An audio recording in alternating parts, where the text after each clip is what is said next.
So let's get started with the 49ers and the Rams. The Rams are, in a majority of places from what I've seen, still favored by 3.5, which is slightly surprising, being that the Niners have dominated this rivalry and that 3.5 is just a lot of points. That hook is essential in a game that is a third time this year playing each other and such a close game that is tough to pick. I think 3.5 is certainly difficult to see why the number is still at 3.5, okay?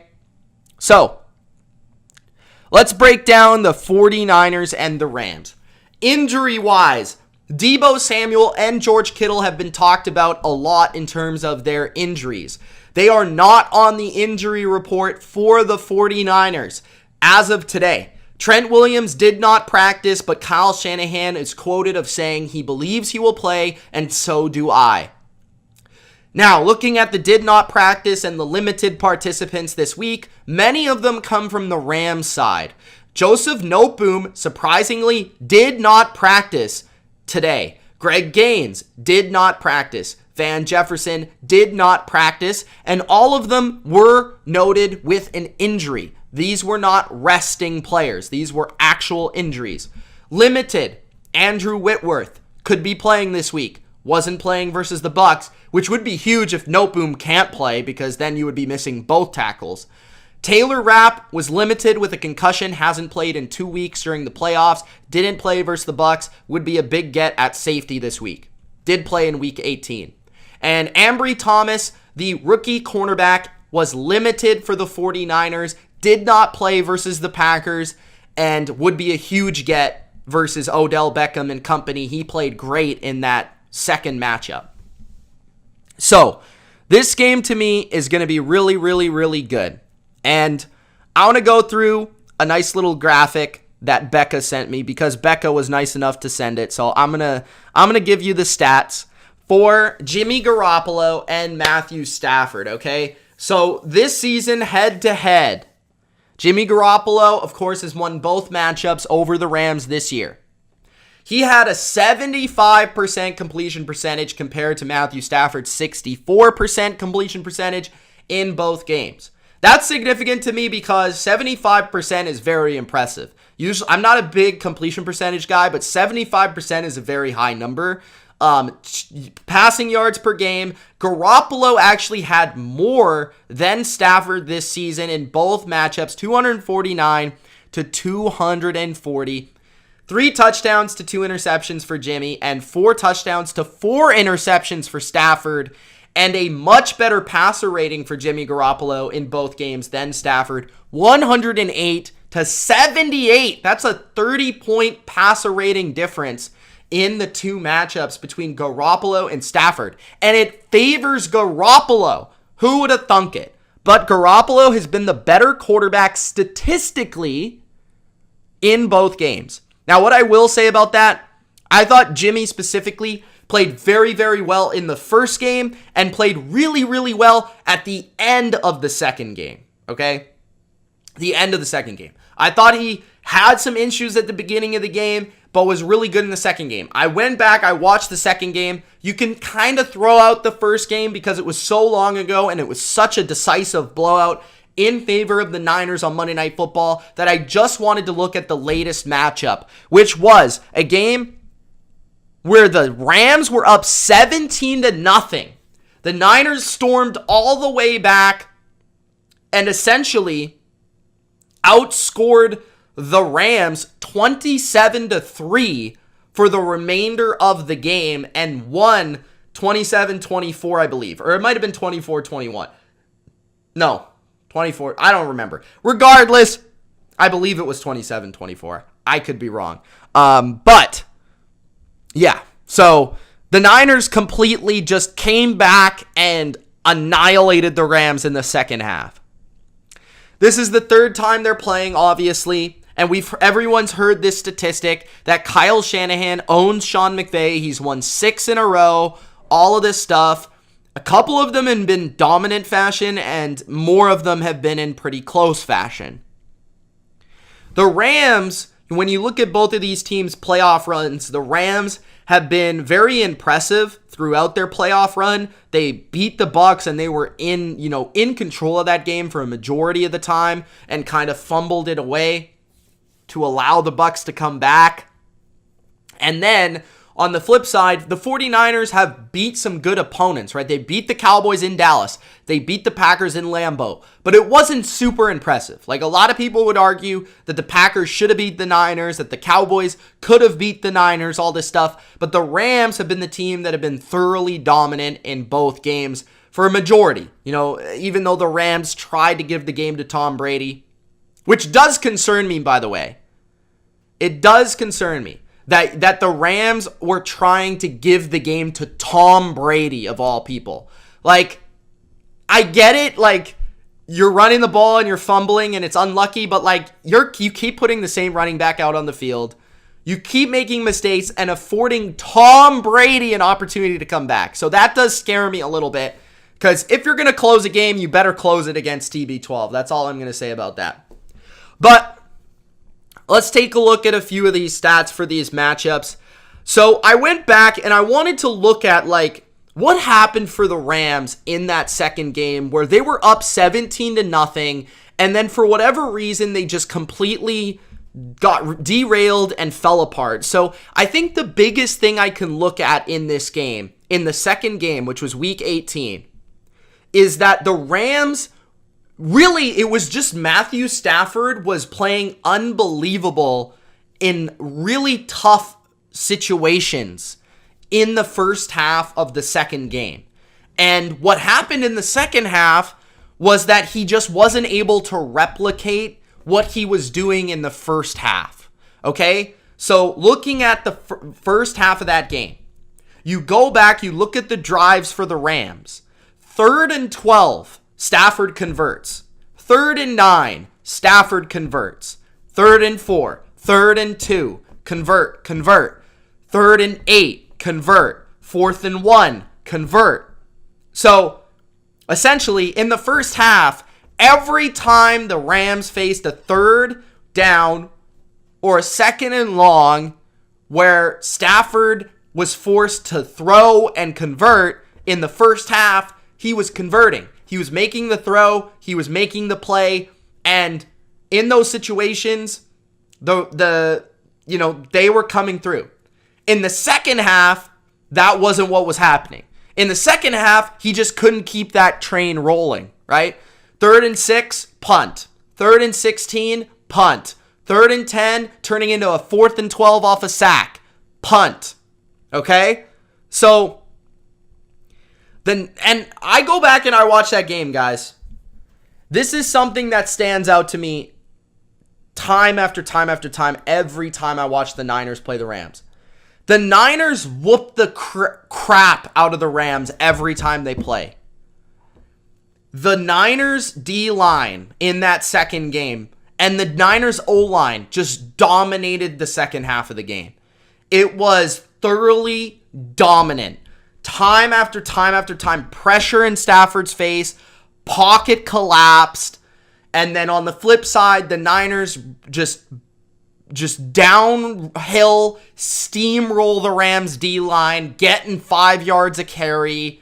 Like, the first game was unbelievable how the Niners pushed the Rams D-line around the turf, up and down the field. It was just thoroughly dominant. But going back and watching that second half, the biggest thing that changed was the Niners just started beating the crap out of the Rams at the line of scrimmage.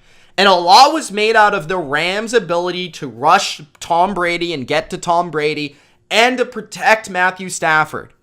But I will say, styles make fights, and the Bucs have shown that whenever they play the Rams have a better capacity to rush Tom Brady than they do of Matthew Stafford, and that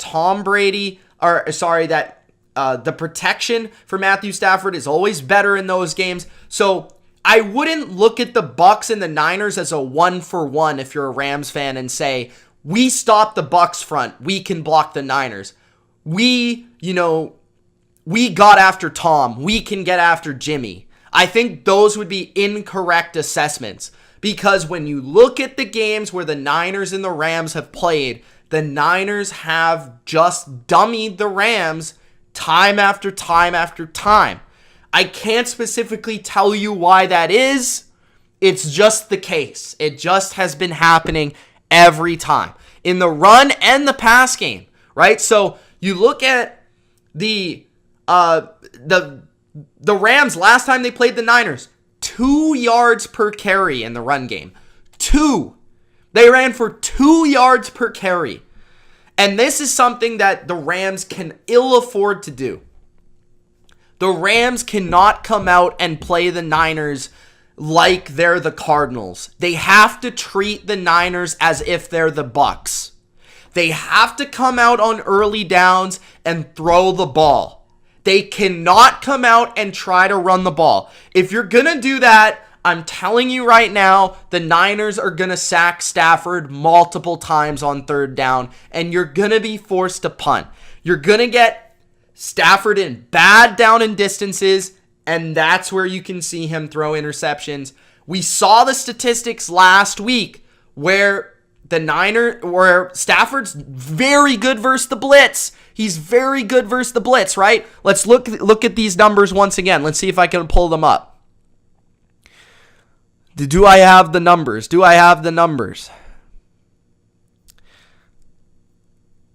So again, versus the blitz, Stafford has been absolutely amazing. Here it is. So 5+ rushers, 72 completion percentage, 14 touchdowns, 0 picks, and only sacked 8 times. The play of the game was Stafford under a blitz, throwing the ball down the field to Cooper Kupp for the win, right? That was a blitz. 4 or less rushers, which the Niners send a lot. 66% completion, 27 touchdowns, 17 interceptions, 22 sacks. All of Stafford's interceptions have come from 4-man rushes. So that was what crippled Todd Bowles. He continuously decided to blitz Stafford. It didn't work. The Niners are going to send 4. They understand how to play the Rams. That's what they're going to do. Now, they don't have a solution for Cooper Kupp. Something I will say about that last matchup, which made it very impressive that the Niners won, is that the Niners didn't have Trent Williams on offense. They didn't have K'Waun Williams on defense. So they had neither of those guys in the game. Now, Williams would be the nickel corner who most often covers Cooper Kupp. Kupp in the last game went 7 for 118 and 1 touchdown in the game. I think Kupp is going to get his. There's no question about it. It's kind of like Devontae Adams where you just kind of got to limit it. You got to limit it, double him in certain situations, and hope that your pass rush gets there, right? It's kind of what you got to do. And DeMeco Ryans has shown more of a capacity to be willing to double receivers like last week and to be willing to show more complex coverages, disguise his coverages, and do some different things in the back end to make a quarterback hold the ball for his pass rush to get there. And I've been thoroughly impressed with that. A big guy in this game is going to have to be Odell Beckham Jr. OBJ is going to have the big game here. He's going to get one-on-ones, and Stafford's going to have to look his way, and he's going to have to be the guy that's converting these third downs, that's creating the chunk plays. When Kupp is doubled, OBJ is the guy that's got to come through, especially with Van Jefferson being on the injury report. I look at Tyler Higbee as a guy that's not going to be a huge factor because Fred Warner is extremely good at taking away tight ends, and the Niners overall have been very good versus the tight ends in seasons past and this year.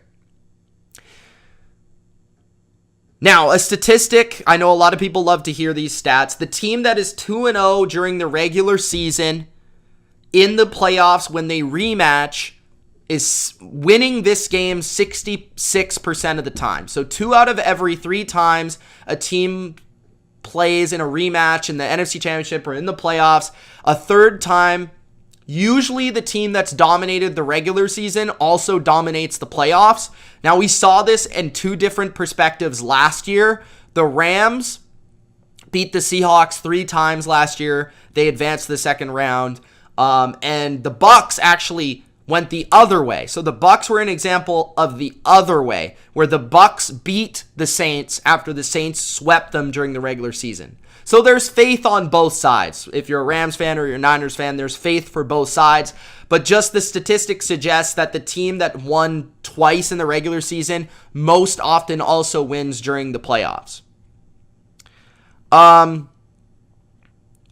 big thing that I look at in this game is San Francisco, and I heard this from Eric Eager of PFF, San Francisco's motion and usage of motion and why it's such a difficult matchup for the Rams. And essentially the numbers that they ran over at PFF was that the Rams disguise coverages. So the Rams show their coverage pre-snap of what they're going to do post-snap less than anybody in the NFL. So basically, what they're showing pre-snap is not going to be what they're actually doing. And this is something that worked versus Tom Brady. But when you play a team like the 49ers, who use a lot of motion on offense more than anyone in the NFL, motion is a way of indicating your coverage, right? It's a way of indicating your coverage. It's a way of getting a defense to shift into what they're actually going to be playing. So therefore, the disguise of what the Rams are trying to show doesn't really work to the same level, because if you motion a guy from left to right or right to left or whatever you're going to do, it makes a defense respond a certain way based on what they're doing. So that is something he brought up, which has made it really difficult for the Rams defense to be able to beat the Niners because of Kyle's usage of motion. Essentially, at the end of the day, what does this game come down to me? It comes down to the Rams' ability to rely on Matthew Stafford throughout the game the same way that they did the Bucs. And if you get ahead, can you hold on to the lead and not remain conservative? The Rams too many times have been conservative when they get ahead. They did that versus the Bucs. They did that versus the Niners. Now, you're not playing Tom Brady this time around, but you are playing a team that has shown they can come back on you. And I feel like the Rams have to rely on Stafford on early downs to get Stafford out of bad third and longs versus this defense, because they're not going to be able to run the ball in this game. The Rams are not going to be able to run the ball. They've got to realize that before the game starts, and they've got to shift towards a pass-heavy script to win this game. The Niners, on the other hand, they've essentially got to do what they do on offense. Run the ball, run it right at the Rams. They've got to use their motion, use their play action, and specifically target the middle of the field, which is where the Rams have problems and where the Niners specifically are very good at attacking. So in many ways, I think that this is one where I came into the week super impressed with how I watched the Rams play versus Tampa Bay. But oftentimes we can get caught up in how a team looks versus a different team. And it just so happened that the Rams are a difficult matchup for Tampa Bay. But I think it's the reverse with the Niners. I think the Niners are the Rams' kryptonite. And from what I've seen this season, it's very hard for me to get out of my head what I've seen this year from this matchup. And this matchup to me favors the Niners. So I'm going to take San Francisco right now. I'm going to take San Francisco to win 23-20. At the beginning of the week, I was pretty heavily on the Rams. But the more that you look at these games, the more that you look at these matchups, it just feels like the 49ers are that fight that the Rams have a really difficult time dealing with. So that is the way I see it. I think the Rams can win this game. Don't get me wrong, and I wouldn't be surprised if they won. It's a really difficult game to pick. But they're going to have to get the best Matthew Stafford they've gotten all year. They're going to have to improve their run defense. And they're going to have to find a solution for Deebo Samuel, who's killed them, and this Shanahan attack, which has absolutely shown that they can dismantle this team. So if the Rams can weather the storm of the Niners pass rush and get more pressure on Jimmy than they have in the past, and get them into those third down situations where they can afford to send Von Miller in the house, then they have a chance to win this game. There's no doubt. The other thing to factor in here is, what will the home field atmosphere be like? Will the Rams fans show up? Because the last time they played, this was a Rams away game. Go back and listen to the crowd. And they've changed some things with their tickets, and they've found a way to get more Rams fans into the stadium this time around. So maybe that will help. But Niners fans are going to find a way. They're going to get in that stadium, and it's going to be like a neutral site. So I think the home field is sort of negated in this game. I think it's going to be a fascinating matchup between two very good coaches, but Kyle has consistently shown that he can take it to McVay. And until I see McVay beat Shanahan, I can't side with him, even though he's got the better quarterback. And that is the way that he's got to win this game, is trust that quarterback to win the game. If he doesn't, they're going to lose. And if Stafford if he doesn't live up to it, they're going to lose as well. So I've got the Niners in a defensive battle somewhat, 23-20, very close game at the end of things. I've had the Niners. I've picked them every round. I'm continuing to go with the Niners here. We'll see what happens. We'll see what happens. It's going to be a good game, man. It's going to be a good game. I could see either of these teams going to the Super Bowl and winning the Super Bowl, by the way. I think both of these teams would be challenging matchups for Kansas City. I would love to see the Niners and Chiefs play in a rematch of 2 seasons ago. And I would also love to see Matthew Stafford in his first ever Super Bowl as well. So let me know in the comment section what you guys think. Who's going to win the NFC Championship? Who's going to win the AFC Championship? Thank you guys for watching. It's Mitch. Don't forget to Gronk spike that like button. Subscribe to the channel if you're new. Becca says she wouldn't like to see it. Joe's got the Chiefs over the Niners. Andrew's got the Niners to win. Ramifications got the Rams to win. Either way, though, guys, I think it's going to be a one-score game. I think it's going to be a one-score game no matter what happens, no matter who wins it between the Niners and the Rams. It's going to be a one-score game. It's the last field goal. It's a touchdown drive at the end. Something at the end of the game.